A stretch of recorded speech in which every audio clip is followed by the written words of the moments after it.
Magandang gabi, luto time na naman ang person. Yan, magdala muna ako ng mantika dito sa kawali.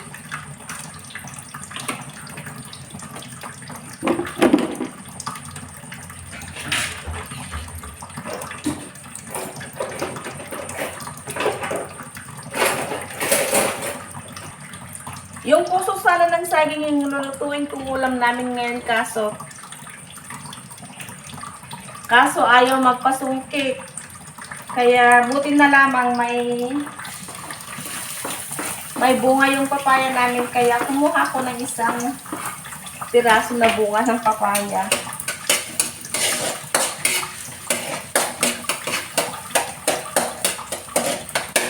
Ligtas yung puso ng saging. Pero bukas hindi yung ligtas kasi aayusin ko yung panungkit. Yun nga, sa huling video ko, hindi ko siya nasungkit kasi hindi maganda yung pagkagawa ko ng panungkit. Kaya bukas na lang. Ang luto ko pala sa papaya ay ginataan at hahaluan ko ng tira naming ulam na GG at saka ito longganisa. Para naman may halo at saka ito gata. Yan.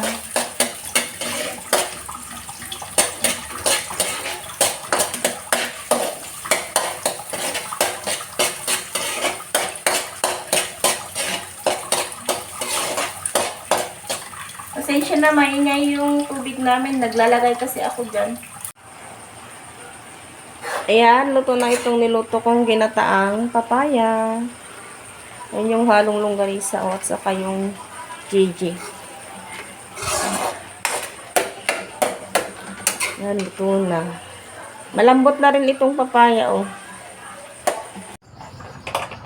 Hello! Dahil malapit na ang pasukan at sa Lunes na yon, June 8, at ang araw ngayon ay Friday. Ilang araw na lang. Friday, Sabado bukas, at saka Linggo. O, 2 days na lang at may batang excited. Kaya tingnan nyo naman. Ready na daw niya yung mga gamit niya. Kaya heto. Naglalagay na ako ng pangalan niya sa kanyang mga notebooks. Pangalan at mga subject. Dahil tuyo na yung nilabhang kong dati niyang bag nung nakarang araw. Buti nga at nilabhan ko yun nung nakarang araw kasi kahapon at saka ngayon makulimlim ang panahon. Walang masyadong araw. Mahangin pa. Kaya eto, maglalagay ako ng mga names niya. English, Filipino. Saka hinahanda na rin niya yung mga crayons niya. English, Filipino, Mathematics. Ayan tuloy, nakalimutan ko na kung anong spelling ng mathematics. Parang hindi nag-aaral. Mathematics, paano na ba yun? Mathematics, ay tama.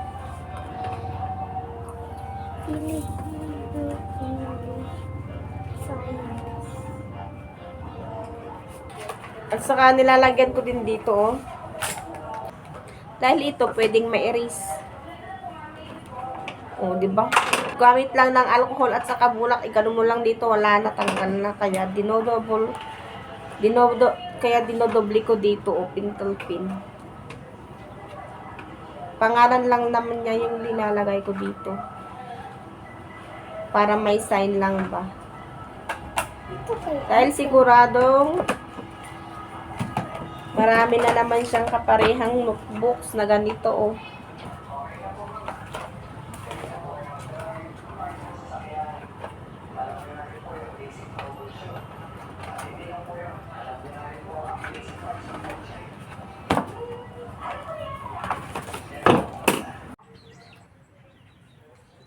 Magandang araw. Maganda ang panahon ngayon kahit medyo makulimlim, pero tignan nyo naman yung kalangitan, oh. Blue in the sky. Hindi kagaya kahapon na makulimlim. Dito sa aming harapan, nakatanim na sila dyan kahapon. Mais yata yung tinanim nila. At ang bunga ng aming bugnay dito sa harapan, unti-unti na silang naghihinugan. Ayan o. Bugnay.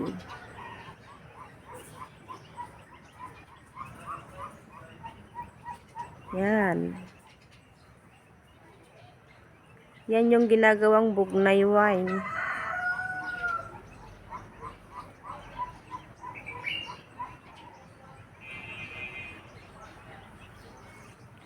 Yung mga aso, relax na naman sila.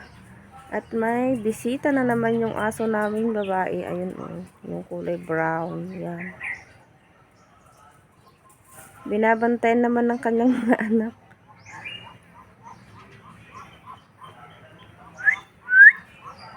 Tu! Tu! Tu! Yung naiwan yun ang kanilang ina. Anak niyang mga ito. Meron pang isa doon kumakain. Mga lalaki. Yun yung nanliligaw. Yun pala yung isang anak niya. Kay aga-aga nandito na naman to. Mamaya dadami na naman ang mga ito. At dyan pa naman sila natatambay oh. May tanim pa naman yan. Oh, yan. Hey!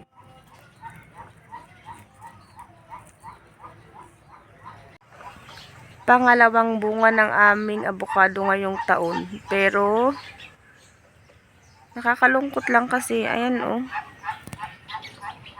Naglaglagan yung ibang bunga. Maliliit pa lang. Kaya ang ending, kakaunti lang yung natira. Tatatlo. Hindi ko alam kung may magsosurvive sa bunga ng abukado na ito. Ayan. Ayan. Yan lang ang natira.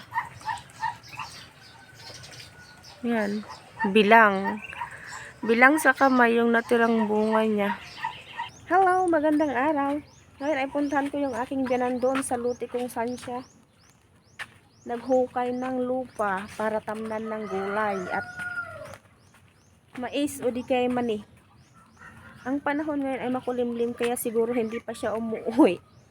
Maaga kasi siyang pumunta kanina pagkatapos niyang magkape. Hindi masyadong mainit yung sikat ng araw. Medyo mahina yung sikat ng araw kahit na blue in the sky.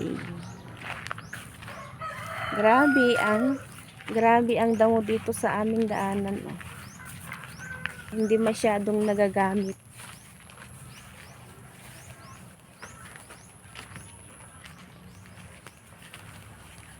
Yan oh, ganyan kakulimlim.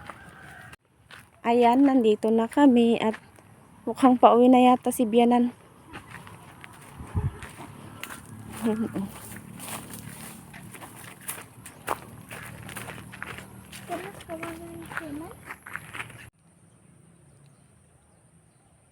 Ganyan kalawak yung natapos ng aking biyanan. Ayan oh.